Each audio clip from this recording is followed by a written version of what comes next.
ఉభయ తెలుగు రాష్ట్రాలకు big shock. బంగాళాఖాతంలో బలపడుతున్న వాయుగుండం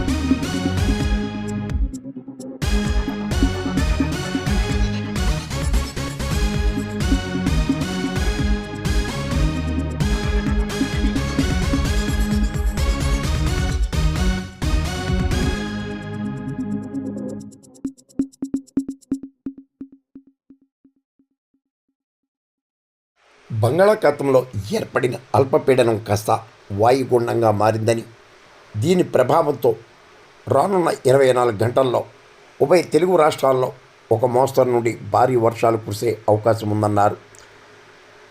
ఇది తీవ్ర వాయుగుండంగా మారుతున్నందున తీర ప్రాంతాల్లో ప్రజలు అప్రమత్తంగా ఉండాలని, మత్స్యకారులు చేపల వేటకు వెళ్లరాదని, తగు జాగ్రత్తలు పాటించాలని కూడా ఆంధ్రప్రదేశ్ రాష్ట్ర విపత్తుల నిర్వహణ సంస్థ మేనేజింగ్ డైరెక్టర్ ప్రకాష్ జైన్ ఒక ప్రకటనలో తెలిపారు.